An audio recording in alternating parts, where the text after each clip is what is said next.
Stocks for beginners. Phil Muscatello and Finpods are authorised reps of Money Sherpa. The information in this podcast is general in nature and doesn't take into account your personal situation. Blackjack players, some of their mantras would be number one, always bet proportionally to your advantage. And that's sort of what we try to do. We try to estimate how much edge we think is in the market and, bet proportionally to the edge that we perceive.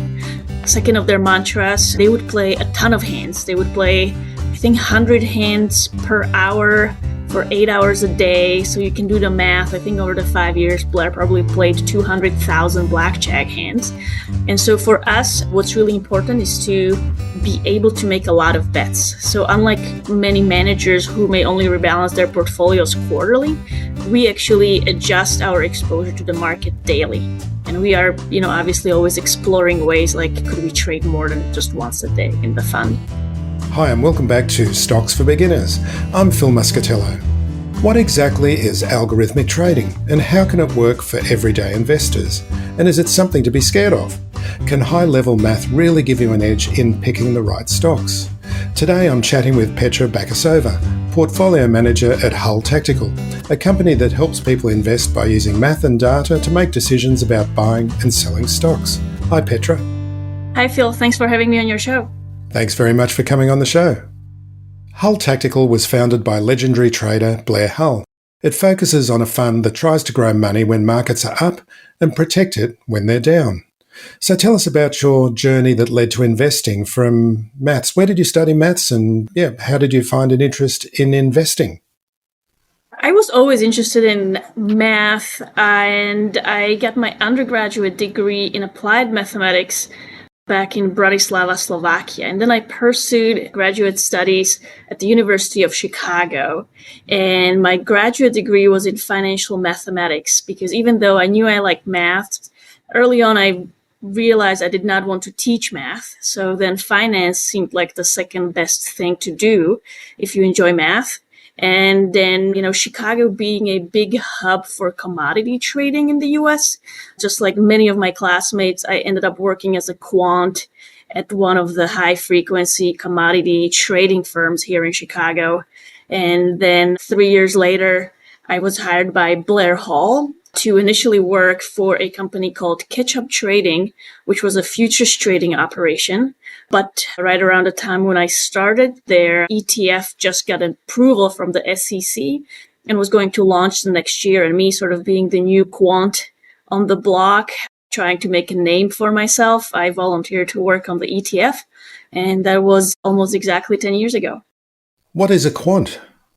Quant is a short for quantitative researcher, which is what all the mathematicians and physicists who do research on these quantitative models and algorithmic strategies usually call themselves. Physicists. So physicists get in on the financial action as well. They do. They are really good at, modeling different processes and understanding all the statistics. So basically anybody with training in math or physics can end up in finance and work on one of these models. So can you explain the simple strategies that are embedded in the algorithms to decide when to sell or when to pull back or when to invest more? Absolutely. So we are a little bit unique at Hull Tactical that we don't try, at least for the fund. We do have a proprietary trading side of the business. But as far as the ETF goes, we don't necessarily try to predict individual stocks, like which stocks are good to buy or sell. What we try to predict is whether it's a good idea to be invested in the broad market or whether it's a good idea to pull back. And the way we go about it, in simple terms, we would collect 30 or 40 different indicators of publicly available information. So we would be looking at macroeconomic information. So think inflation, unemployment. We would be looking at fundamental information. We would look at, what is the median earnings yield or what's the median dividend yield of a company in the S&P 500. We would look at sentiment information. We would look at the fear index, VIX. We would look at the level of speculation in the market. We would look at the different sentiment surveys, different, indicators from the asset managers. And we would also look at different technical indicators, and we would look at different seasonal anomalies. And then we use our models. This is where the math comes in. So, you collect 40 or so different numbers, but then how do you know how much weight to place on different numbers? So let's say the unemployment goes from 3% to 4%. What should you do as far as your investment goes? And so we put all this historical data through these back tests, and we basically test what is the optimal reaction to all of these numbers changing. So historically, when unemployment went from 3 to 4%, what would have been a good move? Should you have bought more? Should you have sold less? And then once we have these models, we basically, every day we accumulate new data. And if there's new data points coming in that we haven't seen previously, we adjust the exposure. So if we think on average, everything's kind of normal, or if we have all the numbers canceling out, we would be 100% invested in the market. We would say we take our portfolio and just buy some kind of an S&P 500 instrument, which could be like a SPY ETF or E-mini futures. And then if we think that most of the information gives us some kind of a bullish signal that we think this is a good time to be buying, we could go up to 200% long. And on the other hand, if we think, oh no, we should really pull back, this is the right time to sell, we could, sell all of our holdings, have all of our assets in cash. And in fact, we are allowed to even short the market. But that is a very extreme position that we are pretty unlikely to take. So it's interesting, you mentioned the VIX amongst all of that, otherwise known as a fear index. And we're recording today, it's the 17th of April here in Australia and 16th of April there in the United States. The VIX has been in the news a bit lately. What's it kind of indicating to you at the moment? So VIX, I think many of people in the industry today have been in the industry for less than 15 years, and they sort of didn't live through the global financial crisis, and they didn't really live through the dot-com bubble.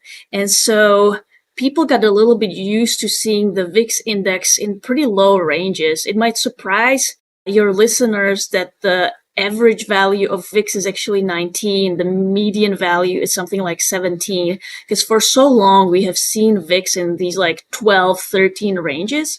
And so now when we saw it spike to 30 or 40, it seemed like an unprecedented number, but it's really not an unprecedented number. We've seen VIX in the 60s, in the 80s before. But generally speaking, we see VIX, this fear index, kind of spike and increase when there's a lot of uncertainty in the market and when there's, potentially a lot going on. It's not exclusive to recessionary periods, but oftentimes the VIX spikes coincide with broader recessions. Oh, just recessions, not general market tumult and turmoil like we're seeing at the moment. Yes, it's usually both, and it's hard to discern which one it is. So it's not making you have to make any adjustments to your investment strategy at the moment? So we do make certain adjustments to VIX. So VIX and the fear index, it's a little bit of a misnomer and maybe a little bit of a oversimplification, because a high level of VIX doesn't necessarily just mean that the market is going to drop. It just means that the price is moving around more. And so on one hand, you sort of want to pull back and be more conservative when the market is really volatile. On the other hand, a certain strategy and strategies like ours tend to do better when the market moves around more. So if you're trying to sort of distinguish yourself from the benchmark, you need the prices to move. So for us, this is also an opportunity to, create some trades and create some activity. So for active managers and systematic managers, a high level of VIX is not necessarily a reason to run for cover and high. This is actually the time to, let the strategy do what the strategy does and trade more actively. Petra, I think there's a view among some investors, retail investors, that the market is run significantly by algorithms. They sort of say, oh, what are the algos are doing? Or, things are dropping, it's the algos. How much of market action is algorithmic and what kind of general effect does it have? There's a lot of players in the market, and I would say everybody uses technology. Maybe everybody is an overstatement, but people more and more use technology. The market makers, the people providing liquidity in the markets, they obviously rely on the algorithms to do the automated quoting for them. But also people who take directional bets, like the money managers, they also use models just like we do. And I would say, even though for the sake of this simplification, everybody does use algorithms and technology, they're not all the same. And they don't give everybody the same signals. So like, even if some algorithms suggest that, okay, we should sell really quickly, there's always going to be people on the other side of the trade who will see it as a buying opportunity. So I would say with the rise of technology, we respond faster, and maybe the algorithms are able to generate market moves faster. So it may feel more scary, but it's not substantially different than what the situation was, 20, 30 years ago when we had fewer of those deployed.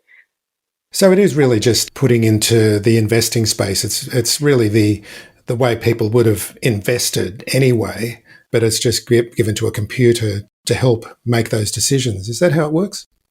I would say so. I think the computers and the way people build these algorithms, they try to mimic what people used to do manually, just do it faster, do it more efficiently, and do it with less emotion. But generally speaking, these are not some, totally obscure, unexplainable trades that would have never happened otherwise. It's not robots taking over then.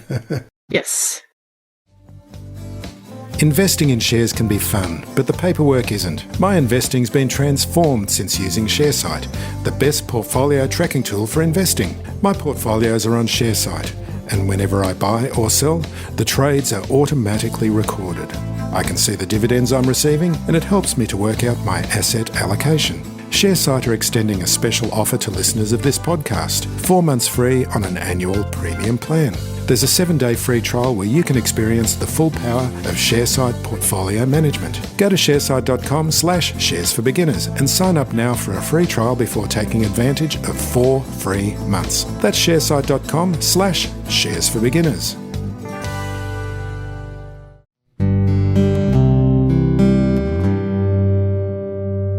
So tell us about Blair Hull, the founder of the company, and about how the company has formed and a bit of history there, please. Blair Hull is kind of a household name if you're an options trader, but not everybody knows that before Blair was an options trader, he was a blackjack player. So in the 70s, he would join one of these card counting teams and would go around casinos in Las Vegas and deploy a basically trading strategy that revolved around, counting cards, estimating how hot or not hot the different decks were, and then making bets. So in a sense, sometimes he refers to it as his first investment experience. And, later on, once he was done playing blackjack, he founded a really famous trading company called Hull Trading, which was a premier option market making company that was acquired by Goldman Sachs in 1999. And then for a while, he stepped away from trading and focused on different activities. And sort of the global financial crisis and the losses that his portfolio incurred and everybody else's portfolio incurred in 2008 prompted him to sort of revisit the investment space. And he kind of dove into academia, looking into, what does the research say about how investors should invest? Are there indicators that would be helpful to investors that could sort of dampen some of the losses in recessions, or just overall generate better risk-adjusted returns than just buying and holding? And with the results that, the group of the quants and Blair found over the years, they founded Hull Tactical. So we were founded in 2014 with the mission of deploying some of the internal strategies in a publicly available investment vehicles. So I think sort of like the investment philosophy of our firm traces a little bit back to blackjack. So blackjack players some of their mantras would be, number one, always bet proportionally to your advantage. And that's sort of what we try to do. We try to estimate how much edge we think is in the market and, bet proportionally to the edge that we perceive. Second of their mantras, they would play a ton of hands. They would play, I think, 100 hands per hour for 8 hours a day. So you can do the math. I think over the 5 years, Blair probably played 200,000 blackjack hands.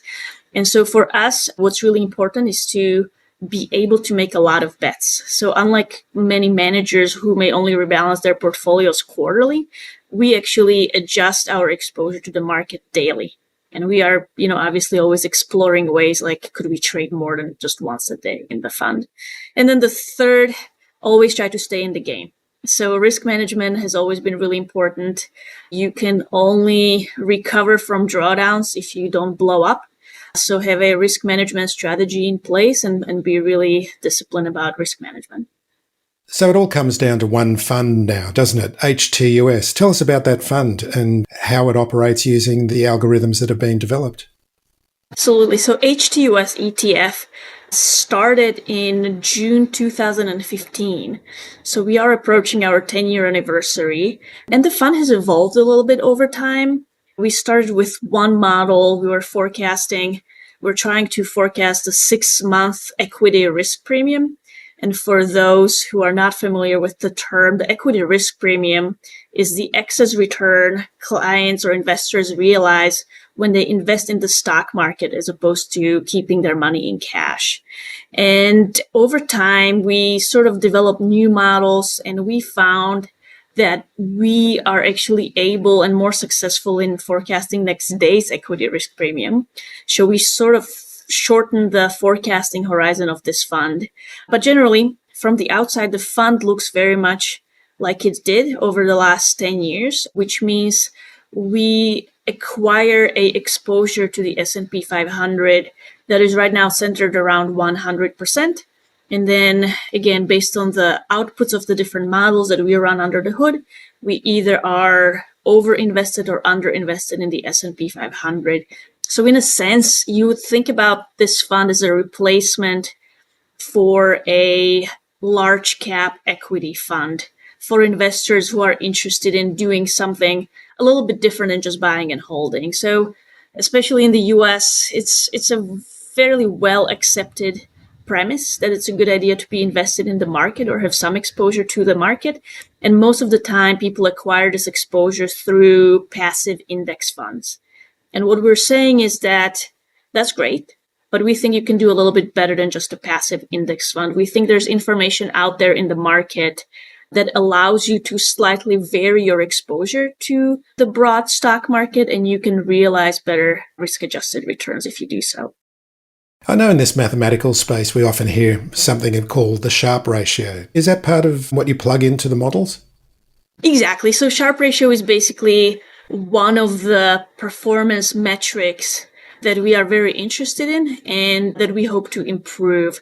So I would say, the Sharpe ratio, again, to provide some basic definitions, is the return of your strategy minus the return on the risk-free asset divided by the standard deviation of this excess return. So basically, how much volatility do you have to accept in order to realize some return over the return on the risk-free asset?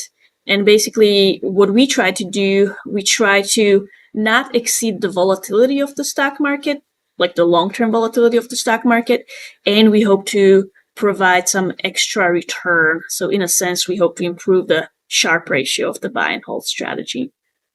Yeah, it's an interesting model when you look at it, and you have a look at a diagram of what it means, because it actually shows you, and I know we're getting into the weeds here a bit, but I do like going in and seeing this, but there's returns that are greater than the average. You need to take on more risk, but then you also want to make sure that your overall portfolio is not as risky than it actually needs to be. Am I sort of simplifying it a bit too much there? I think you're right. I think generally speaking, you can always generate more returns just by leveraging yourself. But sort of the interesting question is, can you generate more return without, or what's the most optimal way you can generate the excess return without just blowing up your risk. And that's sort of the premise of this whole fund. And then risk and volatility are two sides of the same coin, aren't they? Yes, basically. Generally speaking, more volatility means more risk. So that's usually the measure. I mean, you can kind of like go more into the weeds, and instead of measuring something like Sharpe ratio, you can measure a Sortino ratio, which only looks at downside risk, which is sort of the bad risk, if you will. But I feel like for the average investor, I think comparing two strategies on their Sharpe ratio is going to give them a very good intuition about, what kind of strategy they're looking at. So ETFs generally have a history of being known for mirroring indexes and being index funds, but HTUS is actively managed. What does active management mean in the context of an ETF? It means sort of precisely what you just mentioned, is anything that is not just a passive index tracking. So I think when the ETFs first started in the early 90s, they were sort of just viewed as sort of like building blocks for advisors. So, you just wanted to basically track some kind of an index. And what was the peak ETF was the closer you could track an index with the least amount of trading, least amount of transactions, the better. And I would say when we first launched, even in 2015, active ETFs were a little bit fringe and a little bit frowned upon. There wasn't a whole lot of appetite. And over the years, I think certain areas and certain asset classes have become really aggressive in terms of like wanting the active exposure. I think bonds and corporate bonds are one where active management has always been fairly well accepted. But now I would say over the last couple of years, even active ETFs in equities and equity space have become sort of demanded by both advisors and actual retail clients. And so kind of like to go back to the definition, active ETFs can choose to track some kind of a benchmark or some kind of an index. They don't have to. So basically the portfolio managers of these active ETFs have the discretion to buy or sell stocks. Obviously, they have to follow their investment strategy that they describe in the prospectus. But generally speaking, you can sort of pick your own strategy and follow that strategy. So why was the decision made to run an ETF as opposed to, say, a mutual fund or a managed fund, as we say here in Australia? So I would say, I sort of remember this discussion. This was just before we launched in 2015. There were a couple different vehicles we considered. We considered a hedge fund strategy, and we considered a mutual fund, and we considered an ETF. And the decision about like hedge fund versus a retail product such as ETF or a mutual fund, it was really important for us to be available to the retail client. We wanted to make these strategies available to the public. We didn't just want to be available to, qualified investors and have a $250,000 minimum. And then the second decision point, which distinguishes a little bit between a mutual fund and ETF, we really wanted to be transparent. And transparency has been one of our mantras ever since the company was formed. We like the fact that ETF publishes their basket every day. And we like the fact that the public can see the daily track record of the ETF. It's really visible. Anybody with any kind of brokerage account can buy or sell this ETF as they please during the day, anytime they want. The fees are really transparent. The performance is really transparent. And partially why we wanted to do this, aside from wanting to build a successful investment product for investors, we also want to contribute to the academic discussion about, is this even possible? Is there even a worthwhile endeavor? Can you do better than buy and hold by having some kind of a strategy? And we thought having like the most transparent vehicle out there would make the discussion a little easier. Be like, hey, we don't have to argue over some backtest. We don't have to argue over some hypothetical scenario. This is the performance of the fund. These are the holdings. This is what we did. This is how we did it. And you can decide if you like it or not. Yeah, you mentioned backtesting there because that's one of the ways that these strategies are developed, isn't it? That you have a strategy and then you apply it to hindsight and see how it actually works so that you can help you make decisions into the future. That's how it works, isn't it? Yes, that's how I would say most active funds and most quantitative funds, most systematic funds, that's how they all begin. Everything starts with a backtest. And then you start trading live and you hope that the live performance looks like the backtest. That's the best case scenario. So, of course, active management costs a little bit more than an index fund for obvious reasons. There's a lot more work that goes into making decisions. What is the management fee? Or I only just realised now that in Australia we call it management expense ratio, but you call it the management fee. What is the management fee? So the management fee for the H2S ETF is 91 basis points.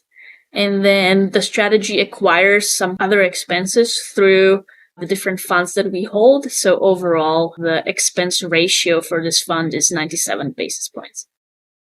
And that's 0.97%, isn't it, in layman's terms? Yes. Yeah. I heard a joke about basis points. It's a way of making people in the finance industry feel superior about themselves amongst normal mortals. Yes. I kind of just caught myself, like you get so used to the industry jargon and you don't do it on purpose. It's like one of my pet peeves when people use unnecessary jargon to explain things that could have been explained by more common terms, and I was just guilty of doing that. Oh, no, it's okay. That's part of what I do is ask those silly questions. But no, you've been really great at simplifying what's, quite a complex topic. So does mathematics help you stay calm when you're making decisions when things get wild in the market? I mean, does it give you more conviction, I guess? That's another one of those terms that's used in the industry. I would say it makes it easier to stick with your system. I think I talked a little bit about how important it is to have a plan for managing risk and how important it is to have a systematic strategy. And they're not always easy to stick with. We kind of saw big moves over the last 2 weeks. And last Tuesday, when our strategy wanted to go 140% long for Wednesday, that was not easy decision to follow. And, we were happy with how Wednesday turned out. But at the same time, having the math background, understanding how the model works under the hood, understanding what drives the model, it makes it easier to actually stick with the system. And how has the ETF performed? Has it outperformed an index fund? So I don't have today's numbers, but last time I checked, we were outperforming month to date, quarter to date, year to date. We were slightly outperforming on 1 year basis, and we were outperforming on a 3-year and 5-year. So far, so good. Yeah, and that's all transparent for people to see, isn't it? As you say, you want to maintain transparency. Yep. So let's get back to giving some, not advice, because we're not allowed to give advice, but just some tips.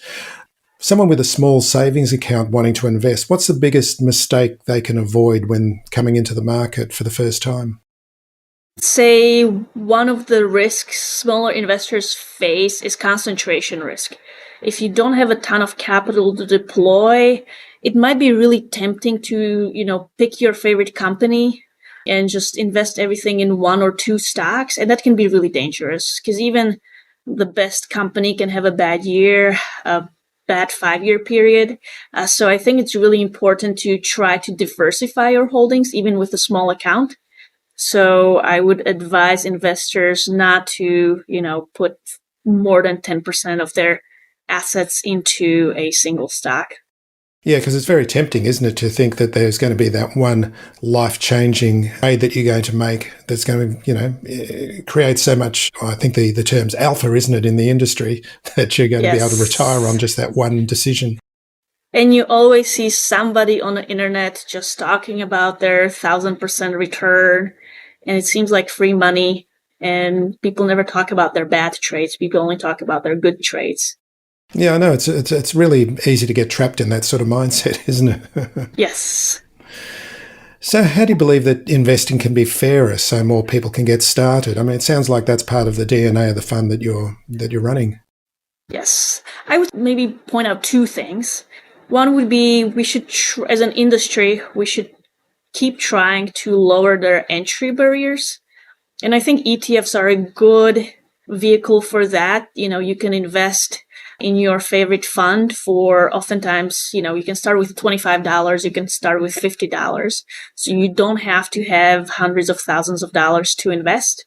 So I think lowering the entry barriers gives access to more investors and it gives them a chance to start accumulating returns even without having large holdings. And I think recently a lot of brokerage firms started offering fractional shares, which also has been helpful because even if investors do want to invest in their favorite stock, their Apple, their Nvidia or something, they don't have to even buy a full share of something. So they can still diversify with pretty low investment amounts.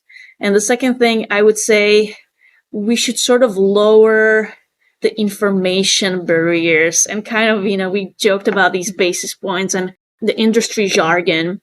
And I think as an industry, we can do a better job just being more accessible and less intimidating by, not trying to overcomplicate everything and by not using 3-letter acronyms every time we go out and try to explain something. So I think just making it more accessible will make it less scary to the everyday investors. So I know people that work in finance, they're often, when they're gathering at a party or some social event, people will approach them because they know that you work in the industry. Do people come to you with ideas or misconceptions or anything like that? People do, and we sort of, this is not something that's discouraged. This is something very encouraged. Like every time we talk somewhere, if I'm giving a talk at the conference or, if I'm talking to someone like you, I do encourage people to look at what we do. We do publish our signal daily. We published all the different articles about our models. And we always solicit feedback. I want to know, okay, if you read the article, what am I missing? What factor have we not been thinking about? What should we be doing differently? So people do approach us with anything from, hey, have you looked at this indicator? Have you thought about this indicator or different modeling techniques? And it's always welcome. I always enjoy the conversations. Oh, so are there any ideas that someone's just come to you with out of the blue that changed the way that you think or you might have incorporated? I'm going to go ahead and say all the time. Obviously, we don't just, take somebody's word at the face value. When people bring us ideas, we always verify them, try to see if we can find some kind of academic research to back up their ideas. And then we always gather the data and update the backtests. But I would guess that probably at least 30% of the indicators in the model right now came from, different people pitching different ideas. Oh, yeah. Got an example of one? I would say there's one example I could list is we work with a company called Ned Davis Research, and they have a number of their models, especially sentiment models, that we ended up using in our system. What's a sentiment model? What does that mean? So they would aggregate these composite sentiment scores. So they will take options-based indicators such as the call-put ratio. They will do manager surveys. They will look at the level of buying and selling of leverage and inverse ETFs. And they sort of blend all these different sentiment indicators into a sentiment model. And we use a model within a model. So we end up incorporating an entire model of their own inside our model. Is that kind of quantifying something that's more qualitative, do you think?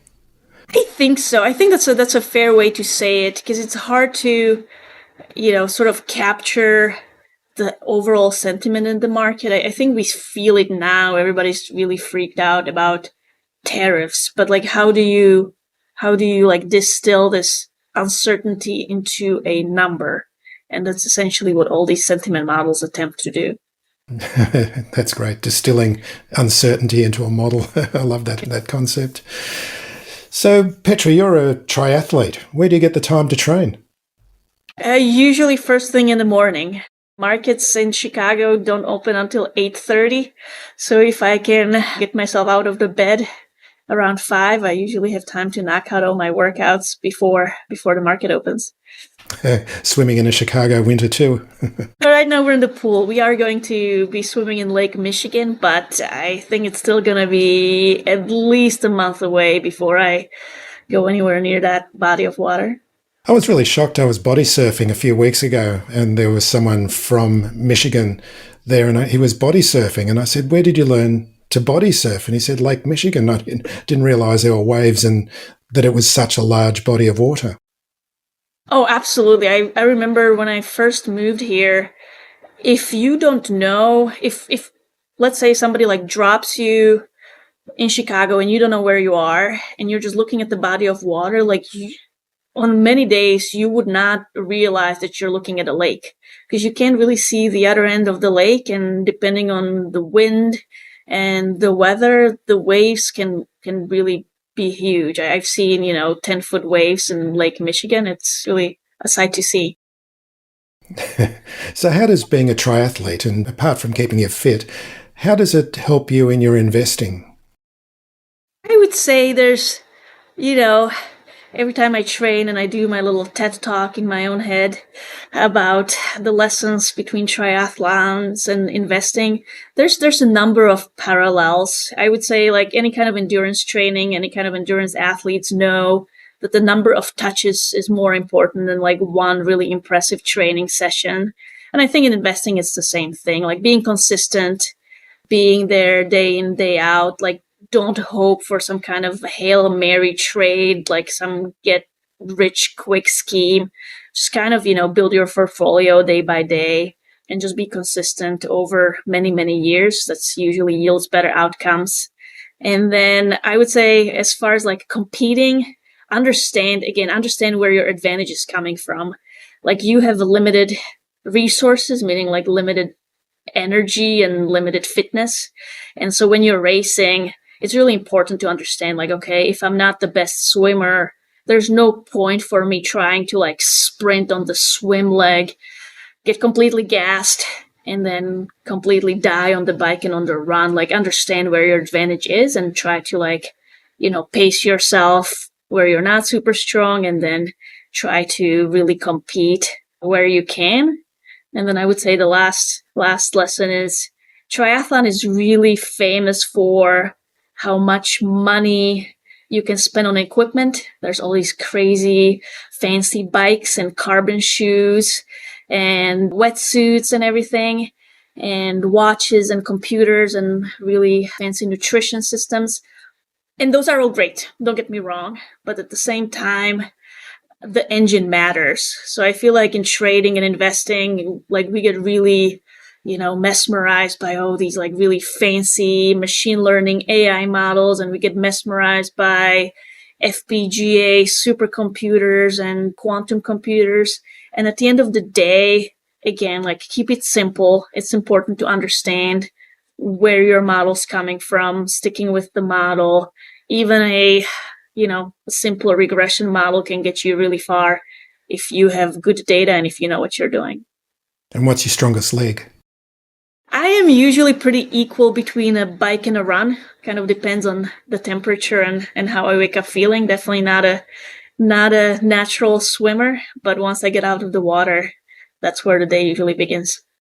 I've noticed that. I've got a few friends I'm a bit of a swimmer myself, but I've got friends who have taken on triathlete, and it always seems to be the swimming that's the weakest leg. I think there's a little bit of truth to that because the swim leg is the shortest in a sense.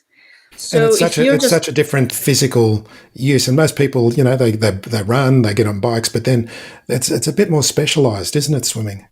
Swimming is completely different, and this is what kind of drives me crazy. Like with biking and running, if you want to go faster, you just kind of bike harder. If you want to like run faster, you just like, take longer strides, increase your turnover, but it's very mechanical. With swimming, if you just try to like swim faster without having good technique, you're just going to splash around, create a ton of drag. You may end up actually going slower. So it's like a completely different beast in terms of how much technique is involved in swimming relative to the other two sports. Yeah, you'd say you got to swim slower to swim faster, I think is the way it's usually put. Yep. Definitely applies to my swim performance most of the time. So is there any particular words of advice that you would give women that are starting investing? Because women often have a different mindset about this.